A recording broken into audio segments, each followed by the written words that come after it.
السلام علیکم ورحمۃ اللہ وبرکاتہ.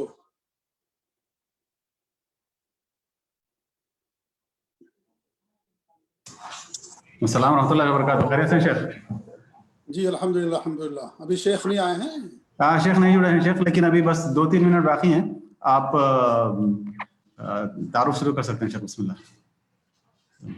جزاک اللہ خیر.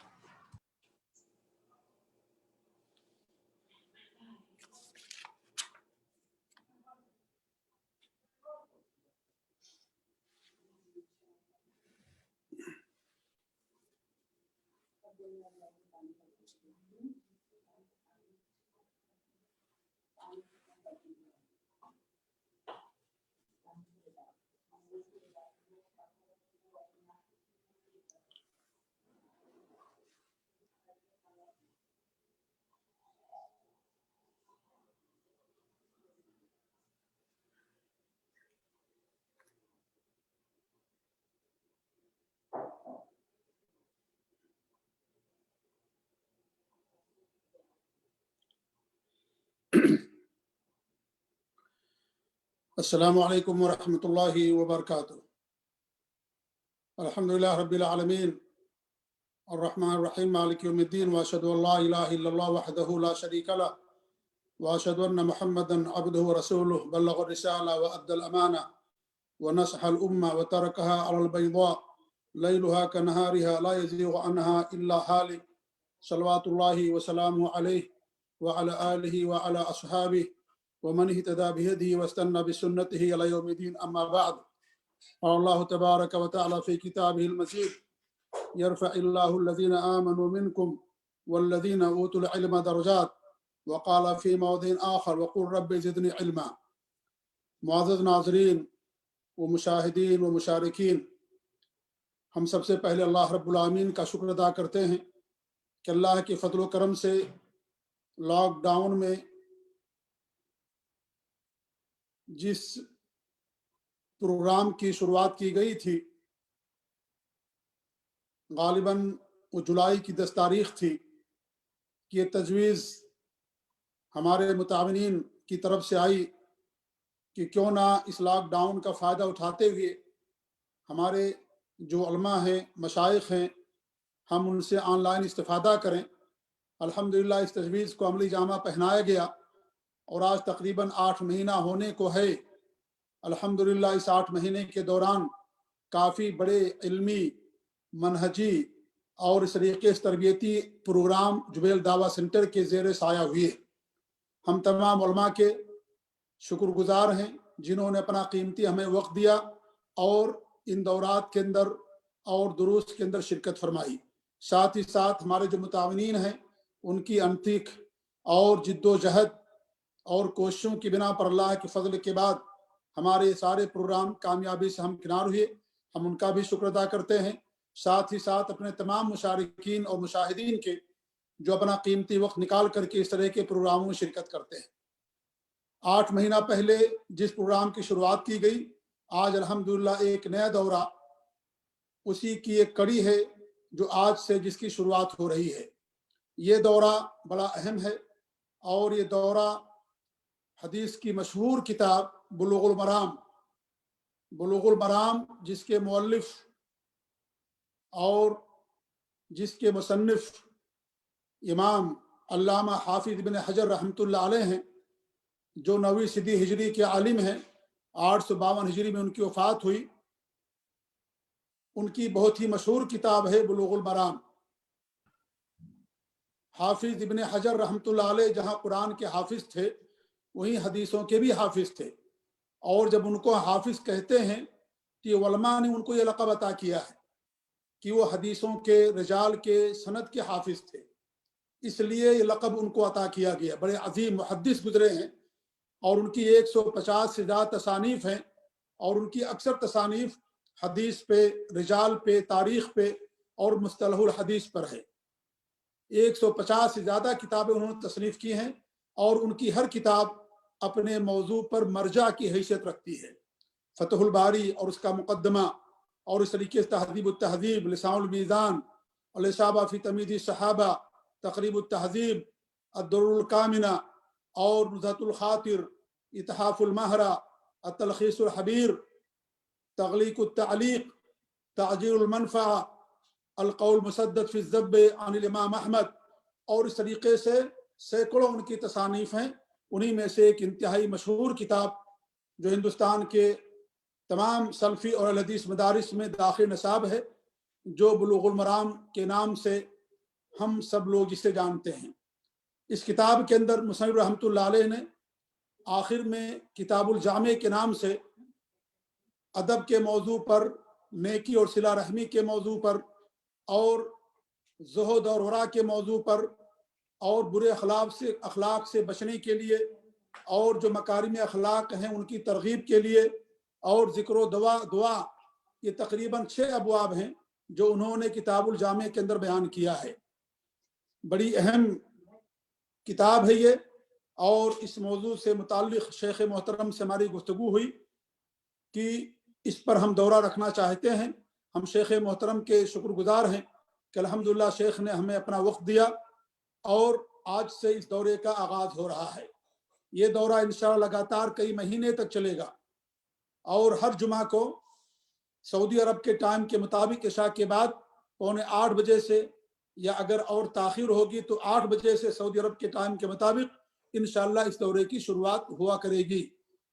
بڑا قیمتی دورہ ہے اور بہت ہی اہم دورہ ہے یہ، ایک عالم کے لیے جہاں علم کی ضرورت ہے، ساتھ ہی ساتھ اس کے لیے ادب اخلاق کی بھی ضرورت ہے۔ یہ بھی داعی کے اوصاف اور اس کی خوبیوں میں سے ہے، صفات میں سے ہے۔ اسی کی مناسبت سے اس کتاب کے آخری ابواب کا انتخاب کیا گیا۔ ہم بہت ہی شکر گزار ہیں اپنے شیخ محترم کے، جنہوں نے ہمیں اپنا وقت دیا۔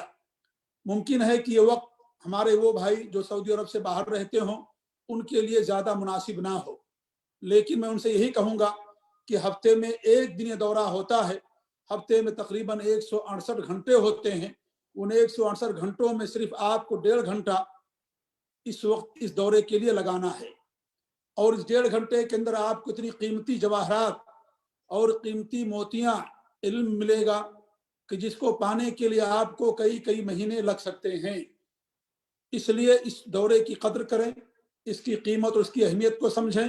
میں تو یہاں تک کہتا ہوں کہ جو شیخ محترم کے یا اس طریقے کے اور جو ہمارے مشائخ کے دروس ہوتے ہیں ان میں جو شرکت نہ کرے یہ اس کی محرومی ہے، اور شیخ کسی تعارف کے محتاج نہیں، الحمدللہ۔ اور یہ تیسرا آن لائن شیخ سے ہماری اور آپ سے ملاقات ہو رہی ہے۔ شیخ ہی سے ہمارے آن لائن دروس کی شروعات ہوئی تھی۔ وہ بائی امراض پر شیخ نے 3 ہفتے درس دیا تھا، اس کے بعد 40 نویہ کی شرح شیخ نے کی تھی، تقریباً 20-22 حدیثوں کی، کئی مہینے یہ شرح چلتی رہی، اور اب دوبارہ بلکہ سبارہ آپ سے ملاقات ہو رہی ہے بلوغ المرام کی جو آخری ابواب ہیں ان ابواب کی شرح کے ساتھ۔ لہذا ہم اللہ کی حمد بیان کرتے ہیں، اس کا فضل اور کرم مانتے ہیں کہ اللہ رب العالمین نے اس طرح کے دورات کرنے کی ہمیں توفیق عنایت فرمائی۔ آپ لوگوں سے ہی گزارش ہے کہ آپ لوگ دلجمعی کے ساتھ، سکون کے ساتھ ان تمام دروس کو سنیں اور اس سے فائدہ اٹھائیں اور اس کو عام کریں۔ جتنا زیادہ لوگ سنیں گے اتنا ہی زیادہ بہتر ہوگا۔ لَن يَهْدِيَ اللَّهُ بِكَ رَجُلًا وَاحِدًا خَيْرٌ لَكَ مِنْ حُمُرِ النَّعَمِ۔ اللہ رب العالمین آپ کے ذریعے سے کسی آدمی کو ہدایت دے دے، صحیح راستہ دکھا دے، آپ کے لیے صرف اونٹوں سے بہتر ہے۔ تو الحمدللہ شیخ کی بات منہج سلف کی ترجمانی آپ کرتے ہیں، اور علماء اور اہل علم جو ہمارے علماء ان کے اقوال کی روشنی میں حدیثوں کی شرح کرتے ہیں، اور کافی مواد اور علمی باتیں ہوتی ہیں۔ یہ ہم اور آپ تمام لوگ ان تمام باتوں سے بخوبی واقف ہیں۔ بڑا اچھا انداز ہے شیخ محترم کا سمجھانے کا، بڑی سی بڑی بات بڑے عام فہم انداز میں ہمارے دل و دماغ کے اندر بٹھا دیتے ہیں۔ یہ اللہ تعالیٰ کا ایک ہنر ہے جو اللہ نے ان کو عطا فرمایا ہے۔ تو اللہ رب العالمین کی زبان میں تاثیر رکھی ہے، اسی لیے یہ جو دورہ ہے 1.5 گھنٹے کا اتنی جلدی سے ختم ہو جاتا ہے کہ لوگ چاہتے ہیں کہ یہ دورہ اور چلے، لوگ بے صبری سے انتظار کرتے ہیں کہ شیخ کا وقت کب آئے گا، شیخ اپنے دورے کی شروعات کب کریں گے۔ تو یہ اللہ رب العالمین کا فضل و کرم ہے شیخ محترم کے اوپر، اور ہم اور کچھ نہ کہتے ہوئے صرف اتنی گزارش کریں گے کہ آپ لوگ دل جمعی اور سکون کے ساتھ شیخ کے درس کو سنیں، شیخ کے علم سے استفادہ کریں، اور اس طریقے شیخ کے محترم کے علم میں، عمر میں، ان کے اعمال میں برکت کی دعا کریں۔ اللہ تعالیٰ شیخ محترم کے حفاظ فرمائے۔ شیخ ابو زید ضمیر حفظ اللہ جو تشریف لا چکے ہیں، ہمیں بھی بڑی بے صبری سے انتظار ہے کہ کئی 6 ہفتے ہو گئے شیخ سے ہم کچھ نہیں سنے، اس لیے مزید اور کچھ نہ کہتے ہوئے بڑے ادب اور احترام کے ساتھ میں شیخ کو دعوت دیتا ہوں، گزارش کرتا ہوں کہ شیخ اپنی گفتگو کا آغاز فرمائیں، اور اس طریقے سے شیخ اپنے علم سے ہمیں مستفید فرمائیں۔ بس آخری بات کہہ کر کے ایک بات تھوڑی سی حافظ ابن حجر رحمۃ اللہ علیہ کے تعلق سے ہمارے ذہن میں آ گئی، وہ یہ کہ حافظ ابن حجر رحمۃ اللہ علیہ نے یتیمی کی زندگی گزاری ہے۔ 4 سال کے ہوئے ان کے والد کی وفات ہو گئی، اور اس سے پہلے ان کی والدہ کی وفات ہو گئی تھی۔ 9 سال کی عمر میں قرآن یاد کر لیا، 12 سال کے جب ہوئے مکہ مکرمہ میں مسجد حرام کے اندر تراویح کی نماز پڑھانے کا شرف حاصل کیا۔ آپ ذرا دیکھیں کہ یتیمی ان کے لیے علم حاصل کرنے کے لیے رکاوٹ نہیں بنی، تمام تکلیفوں کو جھیلتے ہوئے، سب کچھ برداشت کرتے ہوئے اس قدر اللہ تعالیٰ کے دین کا علم حاصل کیا کہ آج 600 سال ہو گئے ان کے گزرے ہوئے، لیکن آج بھی ہمارے درمیان ایسی زندہ ہیں، اور قیامت تک وہ زندہ رہیں گے۔ لوگ ان سے فائدہ اٹھائیں گے۔ ان کی کتاب جس لائبریری میں نہ ہو، وہ لائبریری ناقص مانی جاتی ہے۔ دنیا محتاج ہے ان کے علم کی، ان سے فائدہ اٹھانے کی، حدیث میں بھی، فقہ میں بھی، اور حدیث کی تخریج میں، اور رجال کے اوپر، اور اس طریقے سے جن موضوعات پر شیخ محترم نے کتاب لکھی، مصطلح الحدیث، ان تمام کے اوپر دنیا ان کی محتاج ہے، علامہ حافظ ابن حجر رحمۃ اللہ علیہ کی۔ ان کے تعلق سے ایک بات میں بتا دوں کہ ہمارے بہت سارے بھائی لوگ کچھ تحفظات رکھتے ہیں ان کے تعلق سے، تو قطعاً صحیح نہیں ہے، کیونکہ وہ ان کے ہاں اشریت تھی تھوڑی سی، اس کے باقاعدہ دائی بھی نہیں تھے، اور پھر آخر وقت میں باقاعدہ انہوں نے رجوع بھی کر لیا تھا۔ جا بجا ان کی کتابوں کے اندر یہ چیز آپ کو ملے گی کہ انہوں نے منہج سلف کی اشاعت کی، منہج سلف کو افضل اور بہتر قرار دیا، اور اس طریقے سے اس کی اشاعت بھی کی انہوں نے، اور ان کے اقوال کو انہوں نے راجح بھی قرار دیا۔ تو آخری وقت میں ان کے ہاں جو اشریت وغیرہ تھی، ان تمام چیزوں سے باقاعدہ انہوں نے جو ہے رجوع کر لیا تھا، جیسا کہ علماء نے ان کے تعلق سے بیان کیا ہے۔ تو کچھ لوگ ایسے ہیں جو غالب قسم کے ہیں، ان کے دلوں کے اندر یہ سوال آتا رہتا ہے، اس لیے میرے ذہن میں آیا کہ یہ میں اس کا جواب دے کر کے اس درس کا آغاز کریں۔ بہرحال ہم شیخ محترم سے گزارش کرتے ہیں دوبارہ، اور ہم شیخ کے بڑے ممنون اور شاکر ہیں کہ شیخ ہمیں بار بار وقت دیتے رہتے ہیں، اور انشاءاللہ ایک لمبا سفر ہم شیخ کے ساتھ طے کریں گے، اور شیخ کے علم سے استفادہ کریں گے۔ اللہ تعالیٰ شیخ کے علم میں برکت فرمائے، اور شیخ کی اللہ تعالیٰ حفاظت فرمائے، آمین رب العالمین۔ چونکہ پہلا دن تھا اس لیے اتنی بات میں نے کر دی، آئندہ دنوں میں اتنی گفتگو نہیں ہو پائے گی، بس تعارف کے طور پر پہلا دن رہتا ہے، تو یہ مجلس کے گفتگو کے آداب میں سے ہوتا ہے، کتنی باتیں کر دی جاتی ہیں، اور خوش نصیب ہیں وہ لوگ جنہوں نے اپنا وقت نکالا، اور شیخ کے درس کے اندر وہ تمام لوگ شرکت فرما رہے ہیں۔ اللہ تعالیٰ شیخ کی حفاظت فرمائے، آمین رب العالمین، وجزاکم اللہ خیر، والسلام علیکم ورحمۃ اللہ وبرکاتہ۔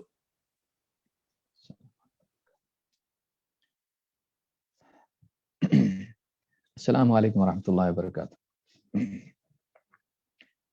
ان الحمد للہ نحمده ونستعینه ونستغفره ونعوذ باللہ من شرور انفسنا ومن سیئات اعمالنا، من يهده الله فلا مضل له ومن يضلل فلا هادي له، واشهد ان لا اله الا الله وحده لا شريك له، واشهد ان محمدا عبده ورسوله، اما بعد، فان خير الحديث كتاب الله، وخير الهدي هدي محمد صلى الله عليه وعلى آله وسلم، وشر الأمور محدثاتها، وكل محدثة بدعة، وكل بدعة ضلالة، وكل ضلالة في النار۔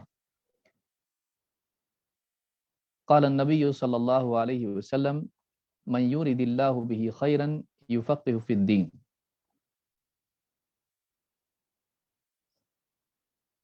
اللہ رب العالمین کی حمد و ثنا کے بعد، اللہ تعالیٰ کے شکر کے بعد میں بہت ہی شکر گزار ہوں جبیل دعوت سینٹر کا اور اس کے ذمہ داران اور متعاونین کا، خصوصاً فضیلت الشیخ مختار مدنی حفظہ اللہ کا، جنہوں نے اس مفید دورے کا انعقاد کیا اور ہم سب کے لیے موقع فراہم کیا کہ ہم اللہ اور اس کے رسول صلی اللہ علیہ وسلم کی تعلیمات کو، باتوں کو کہیں اور سنیں، جس کے ذریعے سے ہمارے علم میں، ہمارے ایمان میں، ہمارے اخلاق میں بہتری آئے، اس میں اضافہ ہو، ترقی ہو۔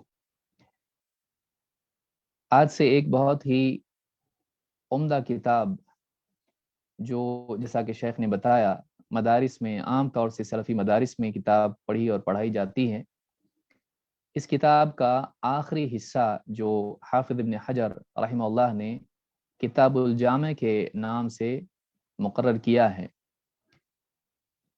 اس کتاب کے اس حصے کو ہم انشاءاللہ تفصیل سے اس میں جو مسائل ہیں، اس میں جو باتیں ہیں، اس کو سمجھنے کی کوشش کریں گے۔ کتاب الجامع بلوغ المرام کا آخری حصہ ہے، جس میں تقریباً 132 حدیثیں ہیں۔ حدیثوں کا نمبر مختلف طبع کے اعتبار سے الگ الگ ہو سکتا ہے، اس لیے کہ بعض اوقات جیسے امام ابن حجر رحمہ اللہ کسی حدیث کو ذکر کرنے کے بعد ضمناً کچھ اور حدیثیں بھی ذکر کرتے ہیں یا ٹکڑے ذکر کرتے ہیں۔ بعض لوگوں نے اس کو اسی حدیث کے اسی نمبر کے تحت رکھا ہے، اور بعض لوگوں نے جب اس کو پرنٹ کیا ہے یا تحقیق کی ہے تو اس کو مستقل حدیث کے طور پر الگ سے نمبر دیا ہے۔ اس اعتبار سے ہو سکتا ہے کہ کتابوں میں نمبر کا فرق ہو، جیسا مسلم میں عام طور سے ہوتا ہے، صحیح مسلم میں، تو اس لیے بعض لوگ یہ شک میں آتے ہیں کہ نمبر اس میں کم زیادہ کیوں ہے، فلاں کتاب میں زیادہ ہیں، اس میں کم ہیں۔ اس کی وجہ یہ ہے کہ جو محقق اس کتاب کا ہوتا ہے اور جو ناشر ہوتے ہیں، وہ لوگ یا تو ایک حدیث کے ضمن میں ساری حدیثیں لے آتے ہیں جو ٹکڑے ہوتے ہیں، یا پھر اس کو الگ سے ایک نمبر دیتے ہیں جس سے نمبر کا فرق ہو جاتا ہے۔ انشاءاللہ یہاں یہ مسئلہ نہیں ہوگا، اس لیے کہ ہم ہر باب کے تحت 1 2 3 اس طرح سے نمبر ہم اس کو دیں گے تاکہ آسانی سب کے لیے ہو جائے۔ کتاب الجامع امام ابن حجر سے پہلے امام مالک نے بھی اپنی موطا میں اس طرح سے اخیر میں ایک حصہ قائم کیا ہے، اور اس میں بھی انہوں نے اسی طرح کی اخلاق سے متعلق حدیثیں جمع کی ہیں۔ تو ابن حجر سے پہلے امام مالک یہ کام کر چکے ہیں۔ اس کتاب میں کل، جیسا کہ شیخ نے بتایا، اس کتاب میں کل 6 حصے ہیں اور 6 ابواب ہیں۔ اس میں ایک باب ہے کتاب الادب، باب الادب، اسی طرح سے البر والصلہ۔ الادب میں بعض آداب ہیں جو سلام سے متعلق، مجلس سے متعلق، یا اس طرح سے اٹھنے بیٹھنے چلنے پھرنے سے متعلق ہیں۔ دوسرا حصہ، دوسرا باب اس میں ہے البر والصلہ، جس میں اخلاق اور صلہ رحمی سے متعلق کچھ باتیں ہیں۔ پھر اس کے بعد تیسرا حصہ ہے، تیسرا باب ہے الزہد والورع، اس میں دنیا سے دوری، دنیا کی محبت میں کمی، یا اسی طرح سے تقوی سے متعلق چیزیں ہیں۔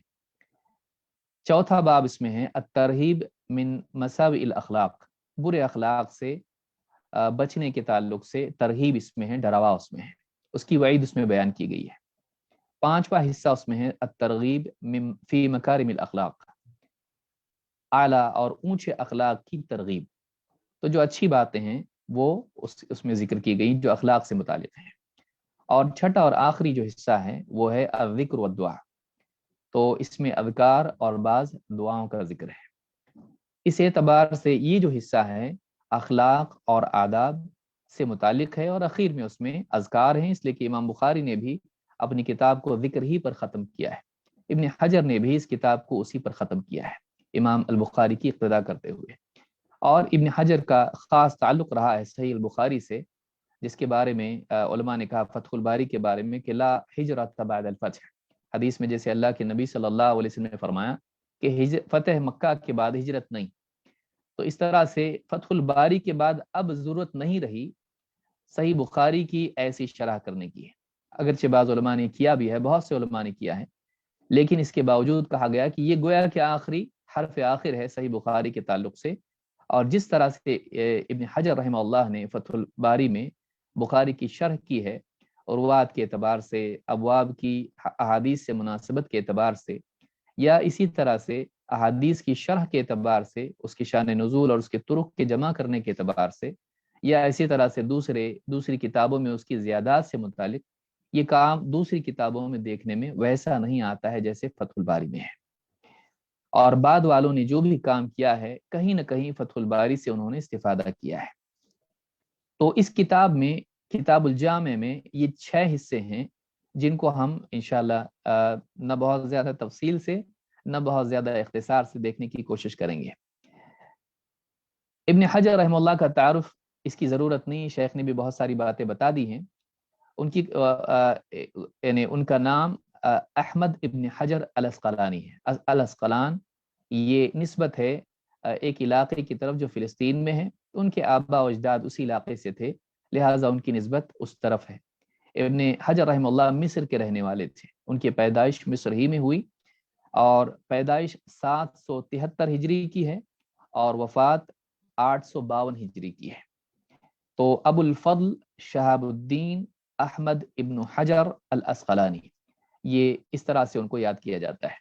ان کے اساتذہ میں سے امام البلقینی، ابن الملقن العراقی، حافظ العراقی، اور امام الحیثمی یہ قابل ذکر ہیں۔ ویسے 600 مشایخ سے انہوں نے علم حاصل کیا ہے، لیکن یہ قابل ذکر نام ہیں جو مشہور علماء کے نام ہیں۔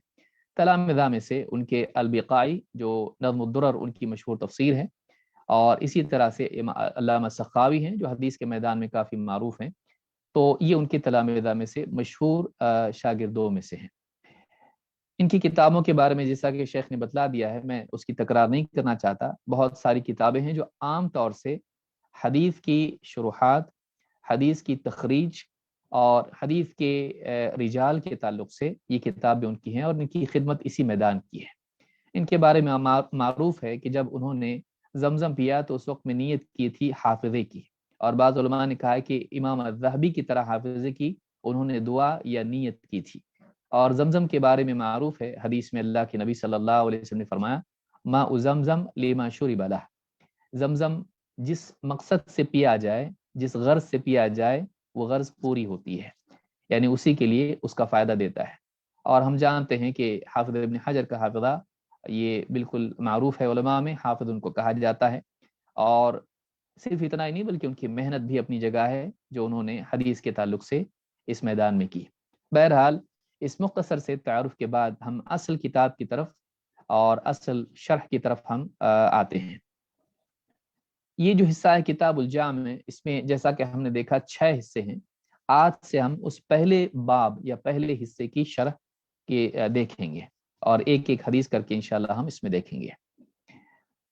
پہلا حصہ باب الادب ہے۔ ادب سے مراد کیا ہے؟ ادب عربی زبان میں ادب یادب ادبا فہو ادیب، اس باب سے ہے۔ کرم یکرم سے یہ لفظ آتا ہے۔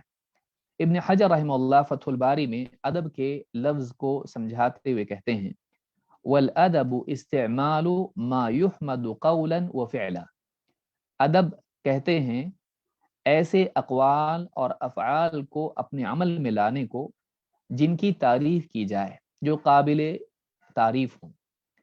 اچھے قول و عمل کے اہتمام کو ادب کہتے ہیں۔ وعبر بعضهم عنه بأنه الأخذ بمكارم الأخلاق، بعض اہل علم نے اس کی تعبیر اس طرح بیان کی ہے کہ یہ اعلیٰ اور اشرف اخلاق کے اہتمام کو کہتے ہیں۔ وقیل الوقوف مع المستحسنات، بعض نے یہ بھی کہا ہے کہ اچھی چیزوں پر قائم رہنے کو ادب کہتے ہیں۔ وقیل هو تعظیم من فوقک والرفق بمن دونک، بعض علماء نے یہ بھی اس کی تعریف بیان کی ہے کہ ادب کے معنی ہے جو ہم سے اوپر ہیں اس کی تعظیم کی جائے، اور جو ہم سے نیچے ہے، ہم سے کم ہے کسی بھی اعتبار سے، اس کے ساتھ نرمی کا سلوک کیا جائے۔ وقیل انه مأخوذ من المأدبہ وهي الدعوة الى الطعام سمي بذلك لأنه يدعى الیہ، کہتے ہیں کہ بعض لوگوں نے، بعض اہل علم نے یہ بھی کہا ہے کہ ادب کا لفظ مأدبہ سے آیا ہے۔ مأدبہ دعوت کو کہتے ہیں، کھانے کی دعوت کو، اور جس کے لیے لوگوں کو بلایا جاتا ہے۔ تو دعوت کے معنی خود بلانے کے ہیں، تو ادب کا لفظ دعوت کے معنی میں کس طرح سے ہے؟ کہتے ہیں سمی بذالک لأنہ یدعى الیہ، کہ اس کی طرف بلایا جاتا ہے، اس لیے اس کو مأدبہ کہتے ہیں اور اس لیے اس کو ادب کہا جاتا ہے۔ یعنی ادب سے مراد وہ چیزیں ہیں جن کی لوگوں کو دعوت دی جا سکتی ہے اور ان کو لوگوں کو اس کی طرف بلایا جا سکتا ہے، بلایا جانا چاہیے۔ یہ ایسی چیزیں ہیں جن کی طرف لوگوں کو دعوت دی جانی چاہیے اور جس کی طرف لوگوں کو بلایا جائے۔ حدیث میں بھی ادب کا لفظ آیا ہے۔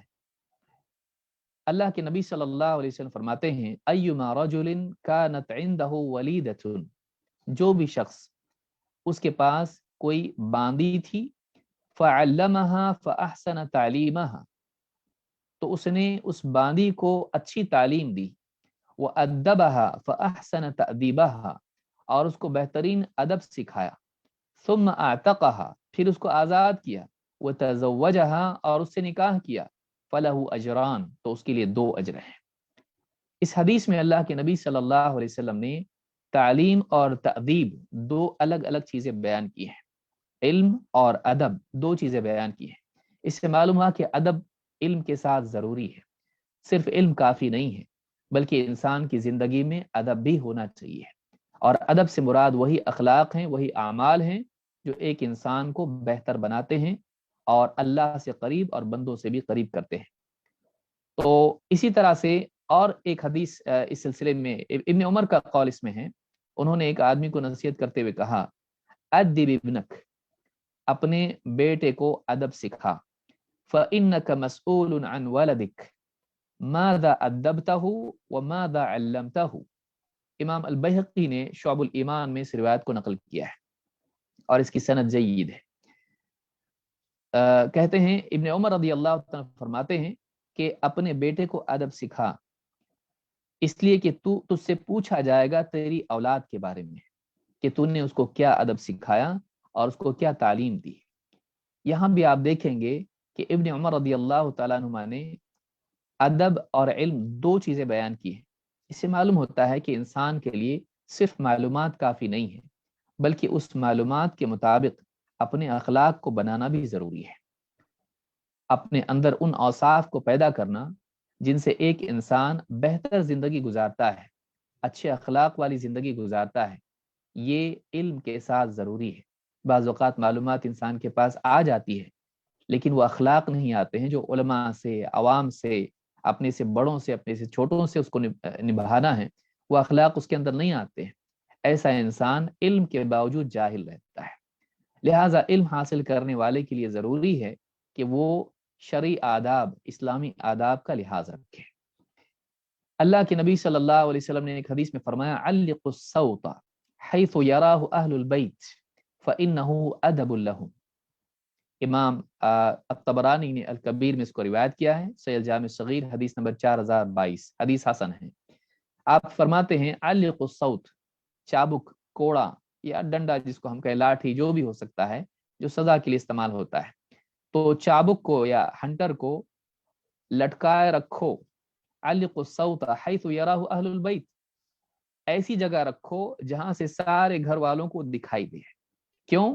فإنہ ادب لہم، اس لیے کہ یہ ان کے لیے ادب کا ذریعہ بنے گا۔ یعنی اسلام میں یہ چیز بھی ہے کہ گھر کا بڑا لوگ اس کی تعظیم کرنے والے ہوں اور اتنے بے فکر نہ ہو جائیں کہ بد اخلاقی پر اتر آئیں، اس کا ڈر بھی ان کے دلوں میں ہونا چاہیے۔ یہاں یہ نہیں کہا گیا کہ ہنٹر استعمال کرو، ان کی پٹائی کرو، بلکہ یہ کہا گیا کہ اس کو ایسی جگہ رکھو کہ لوگ دیکھ کے ہی سنبھل جائیں اور اپنے اخلاق کو درست کریں، ایسا کوئی کام نہ کریں جو اخلاقی اعتبار سے برا ہو۔ شیخ محمد بن صالح بن عثیمین رحمہ اللہ فرماتے ہیں والادب نوعان، ادب مع اللہ و ادب مع عباد اللہ۔ فتح ذی الجلال والاکرام جو اسی بلوغ المرام کی شرح ہے شیخ کی، اس میں انہوں نے کہا کہ ادب 2 طرح کا ہوتا ہے، یعنی ایک انسان کو آداب اپنانے چاہیے تو کس کی نسبت سے ہے؟ ایک ادب ہے اللہ کے تعلق سے اور ایک ادب ہے لوگوں کے تعلق سے۔ اللہ کا بھی ادب ہونا چاہیے، ایک انسان اللہ کا ادب، اللہ سے حیا کرنا، اللہ رب العالمین پر توکل کرنا، اللہ کے ساتھ شریک نہ کرنا، اللہ رب العالمین سے دعا میں بندگی کے ساتھ اور رغبت اور رہبت کے ساتھ خشوع کے ساتھ دعا کرنا، اور اس طرح سے بہت ساری چیزیں ہیں جو اللہ کے ساتھ ادب ہیں، اللہ کے کلام کا ادب ہے، اللہ کی بات کے مقابلے میں کسی کی بات کو ترجیح نہیں دینا، یہ ساری چیزیں جو ہیں یہ اللہ کے آداب میں سے ہیں، اور بہت سارے آداب ہیں۔ اسی طرح سے بندوں کے ساتھ بھی آداب ہیں، لوگوں کا لحاظ کرنا، بڑے چھوٹے کے ساتھ تمیز سے برتاؤ کرنا، بڑوں کی تعظیم کرنا، چھوٹوں پر رحم کرنا، علماء کا حق جاننا، یہ سارے جو معاملات ہیں یہ آداب میں سے ہیں۔ تو ادب صرف بندوں کے ساتھ نہیں ہوتا ہے، بلکہ ادب اللہ کے معاملے میں من باب اولا ہوتا ہے۔ اللہ کا زیادہ حق ہم پر ہے کہ ہم اللہ کا ادب کریں اور اللہ کے ساتھ تعظیم کا معاملہ کریں۔ تو یہ چیزیں ہیں جو ادب کے تعلق سے تھیں۔ تو ادب یہ پہلا باب ہے جو ابن حجر نے کتاب الجامع میں قائم کیا ہے۔ آئیے اب ہم اس کی پہلی حدیث دیکھتے ہیں، اور یہ حدیث اگرچہ چھوٹی ہے لیکن اس میں 6 باتیں بیان ہوئی ہیں، اور یہ 6 چیزیں تفصیل طلب ہیں۔ آج کے درس میں ہم کوشش کریں گے یہ ساری باتیں سمجھ لیں۔ آئیے پہلے حدیث دیکھتے ہیں۔ عن ابی ہریرہ رضی اللہ عنہ قال قال رسول اللہ صلی اللہ علیہ وسلم حق المسلم علی المسلم 6 اذا لقیتہ فسلم علیہ وَإِذَا دَعَاكَ فَأَجِبْهُ وَإِذَا اسْتَنصَحَكَ فَانصَحْهُ وَإِذَا عَطَسَ فَحَمِدَ اللَّهَ فَشَمِّتْهُ وَإِذَا مَرِضَ فَعُدْهُ وَإِذَا مَاتَ فَاتَّبِعْهُ رواہ مسلم۔ ابو ہریرہ رضی اللہ تعالیٰ عنہ سے روایت ہے، فرماتے ہیں اللہ کے رسول صلی اللہ علیہ وسلم نے فرمایا، مسلمان پر 6 حق ہیں۔ وہ 6 حق کیا ہیں؟ اذا لقیتہ فسلم علیہ، جب تو اس سے ملاقات کریں تو اس کو سلام کر۔ وَإِذَا دَعَاكَ فَأَجِبْهُ، جب وہ تجھ کو بلائے، دعوت دے، اس کی دعوت قبول کر۔ وَإِذَا اسْتَنصَحَكَ فَانصَحْهُ، جب وہ تجھ سے مشورہ چاہے یا خیر خواہی کی امید رکھے، خیر خواہی طلب کرے تو تو اس کی خیر خواہی کر، اس کا بھلا چاہ۔ وَإِذَا عَطَسَ فَحَمِدَ اللَّهَ فَشَمِّتْهُ، جب وہ چھینکے اور اللہ کی حمد کہے، الحمدللہ کہیں، تو تو تشمیت کر۔ اس کی تفصیل ہم آگے دیکھیں گے۔ وَإِذَا مَرِضَ فَعُدْهُ، جب وہ بیمار ہو جائے تو اس کی عیادت کر، اس سے ملنے جا، اس کی بیمار پرسی کر۔ وَإِذَا مَاتَ فَاتَّبِعْهُ، اور جب وہ مر جائے تو پھر اس کے جنازے کے پیچھے جا۔ رواہ مسلم، اس حدیث کو امام مسلم نے روایت کیا ہے۔ ابن حجر نے یہاں پر مسلم کا حوالہ دیا ہے، لیکن یہ حدیث بخاری میں بھی تھوڑے فرق کے ساتھ میں ہے۔ امام البخاری نے کتاب الجنائز حدیث نمبر 1240 پر اس کو روایت کیا ہے۔ تو یہ حدیث بخاری اور مسلم دونوں میں ہے، اور اس میں 6 باتیں بیان کی گئی ہیں۔ سب سے پہلا ٹکڑا اور سب سے پہلی بات اس میں یہ ہے کہ حق المسلم علی المسلم 6، ایک مسلمان کے دوسرے مسلمان پر 6 حقوق ہیں۔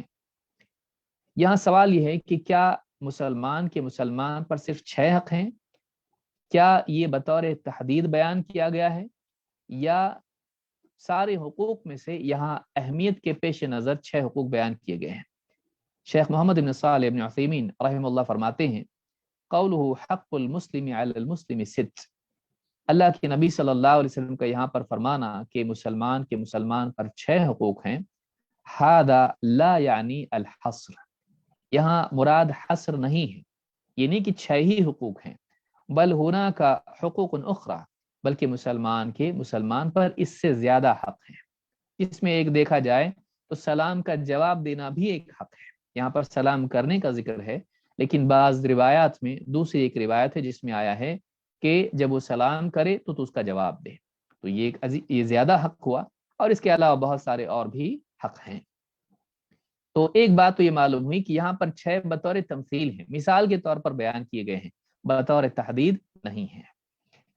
دوسری بات یہاں پر ہے کہ حق سے مراد کیا ہے، کہ مسلمان کا مسلمان پر حق ہے، تو فقہی اعتبار سے، شرعی اعتبار سے اس کا حکم کیا ہے؟ کہ یہ ساری چیزیں جو اس حدیث میں بیان کی گئی ہیں یہ واجبات میں سے ہیں، لازم ہیں، یا یہ مستحبات میں سے ہیں کہ ان کا کرنا اچھا ہے لیکن لازم نہیں؟